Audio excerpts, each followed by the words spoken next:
we remember the quintessential giant, master teacher, scholar, Dr. Yosef Ben-Jochannan. And it is very important that we honor our giants in the things that represent us and the things that are important to us. No one else will honor and pay respect to our grand master teachers like Dr. Ben. And today it is hurt strong. So we want to pay respect and honor to our master teacher who was on the front line facing white supremacy, breaking down the lies, being on the front line to make sure our history was told correct, no matter the consequences, no matter what he went through, being fired from jobs, being blacklisted. It didn't matter. He stand 10 toes down because it was that important for a black man to bring information that tell our story, our history. Because if we depend on this enemy and other groups of people to tell our story, you know, based on history, what they're gonna say, what lies they're gonna put together, what propaganda they're gonna spread. So we pay respect to Dr. Ben, and we have to honor and study his work. So moving forward, we know who we are, where we came from, where we going, and what we need to do right this present time. Check out this video by Professor Black Truth, breaking down and honoring the quintessential giant master teacher, Dr. Ben. See, when I talk names. No innuendos. So that you don't get no misunderstanding of who I'm dealing with. And like I said, if you're with Jesse, you're not with me.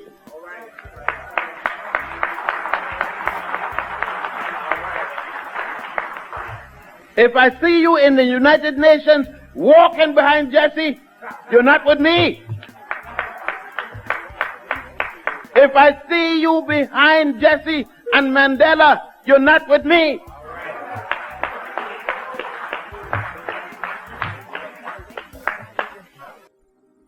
Today and tomorrow are back-to-back commemorations of arguably two of our greatest master teachers, Dr. Yosef Ben-Jochannan and Dr. John Henrik Clarke.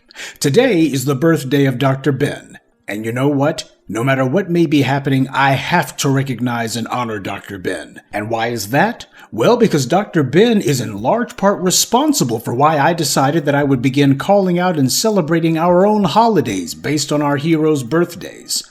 As Dr. Ben said, when it comes to something that's important to you, when it comes to having a holiday, you don't ask for a day, you take a day. And he was absolutely right. A black holiday is not something given to you by Congress or a racist president like Joe Biden. Black History Month is during the shortest and coldest month of the year. That's what letting white supremacy set your holidays for you gets you. So Dr. Ben is the main person who motivated me to do this. It's empowering to gather like-minded people together and to dedicate a day to someone or something that magnifies and glorifies us. So that's why I make it a point to honor Dr. Ben as part of our Holy Days remembrances, and it's the reason you should too. When it comes to a man like Dr. Ben, there's only going to be one. And so we have to honor him. We have to lift him up, show the world what he meant to us, and to show one another what we think about a true advocate for our people. Dr. Ben didn't have any ancestors who came from the killing fields of the American South, that's true.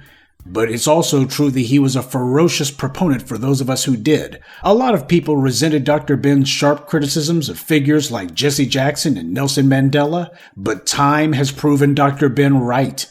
In one of his lectures, he said that he was going to stick with Black Americans because he felt that we were going to make it. Truth be told, he saw things in us that a lot of us didn't even see in ourselves. You can truly say on a number of different levels that they just don't make them like Dr. Ben anymore. You see, Dr. Ben was from that group of African and Caribbean immigrants who came to the U.S. in the early 20th century. They came here to join the fight, not to flee from the one at home.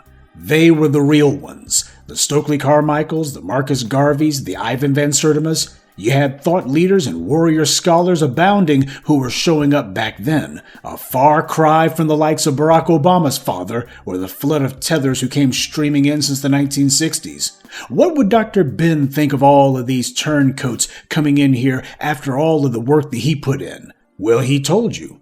Any of these Negroes who were off code weren't with him. Dr. Ben understood that he was a black man. He didn't try to identify as some sort of immigrant, or to tell you that he stood in solidarity with people who come from countries that practice anti-black racism. He made it very clear that respect was a prerequisite for dealing with him, and that if you didn't come correct, you better not come at all.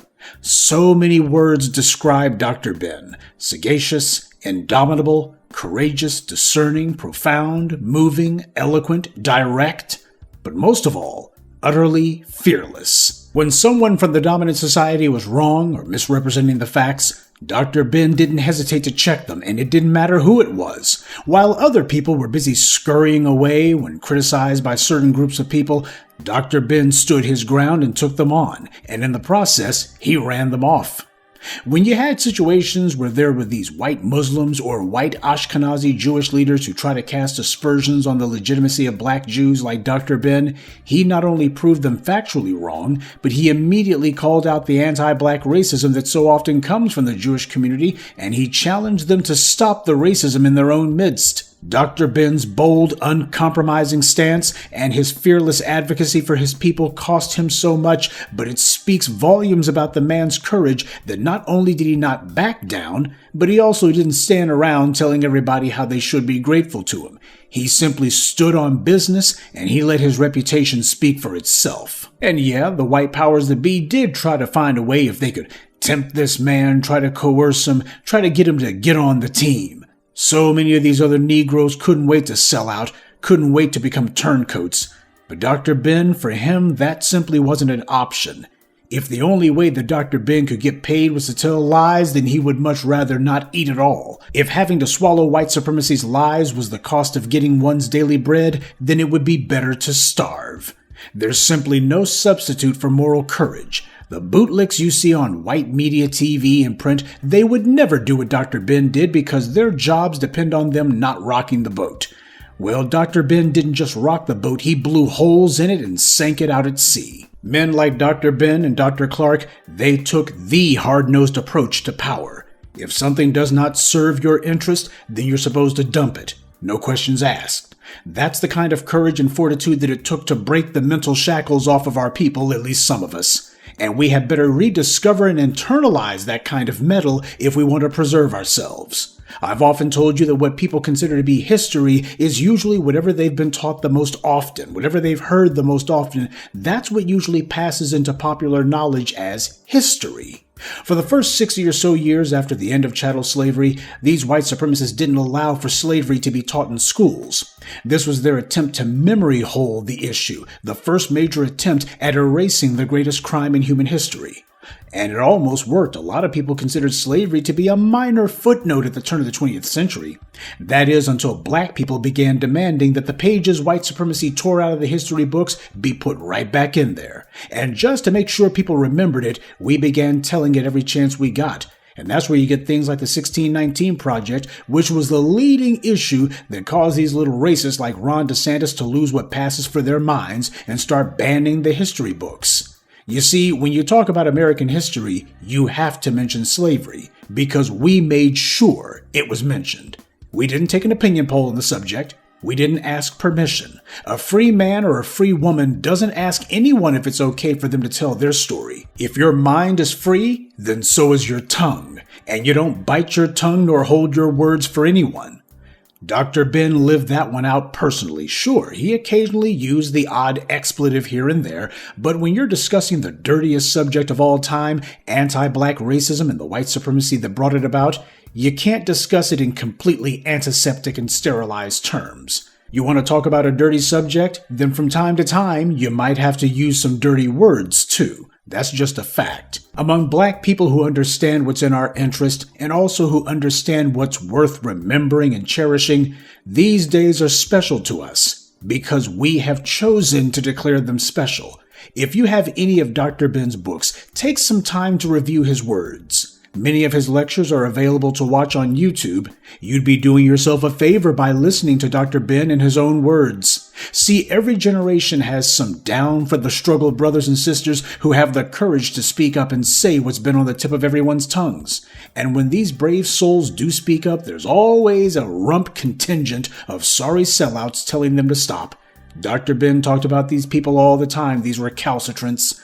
When you have these black radical thinkers come along, there's always some go-along to get along Negroes who tell them that they're gonna ruin it for everyone. And of course, the bootlicks who say this kind of cowardly gibberish are only thinking about themselves. When they say everyone, they just mean them. No matter what era it is, the true freedom fighters get mocked and ridiculed. Do you think you're some sort of radical? That's one that often gets lobbed at black people who speak up for our empowerment. And there's nothing new about it. They do it to us, and they did it to Dr. Ben as well. And the way to handle that is not to argue with them, but to intensify our efforts. You had people like Big Bird and his pals out there for decades pretending to be advocating for reparations. But when the black grassroots got out here and moved the ball forward, you had these clowns like N Cobra and others calling themselves criticizing us. They dang sure weren't standing with us. These phony organizations are tools of white supremacy. As we grow stronger, they get weaker. And mark my words, before it's all said and done, these bootlicks and shills and sellouts will be left in the ash heap of history, never to be mentioned again. You can't remember the chumps who called themselves assailing Dr. Ben's character or his work. Anyone remember any of those clowns? No. But we still remember Dr. Ben. And because of the fact we got our heads on straight, we make it a point to always remember him. We want to make certain that we never forget this man. Everyone knows full well the obstacles and forces of opposition that we face. Everyone knows we're owed reparations. But they don't dare speak on it, not because they think that it isn't owed, but because white power has conditioned black people to think that it won't ever happen. So as a result, black people take on a defeatist mindset and they don't even try. As a wise man once said, the greatest weapon in the hands of the oppressor is the minds of the oppressed. When they put mental shackles on you, they've basically defanged you. You literally won't even think about opposing them. And if you've been so defeated and broken that you can't even think about opposing your oppressor, then you're kidding no one but yourself if you try to claim that you'll actually do it. Speaking and acting for ourselves. That's what self-determination is all about. That's what black empowerment is all about. And we're not going to let any sellout shills and bootlicks call themselves speaking for us. That's why reparations has been so important as an issue. The black grassroots pushed for it, and more progress has been made on this issue in the last few years than in the last 150 years combined. The black grassroots put reparations on the map and made it a political issue. People of conscience know that the truth can't just be the truth. It must also be told. And that's why we have to make it a point to honor and remember our heroes, not merely at home, but in the public square. But teach about who it is who spoke up for us and stood up for us. No matter what the dominant society may be doing, how they try to ignore our accomplishments and our icons, there is no excuse for why our heroes should not be mentioned and taught about in every single black home and in every single black mind. Understand that.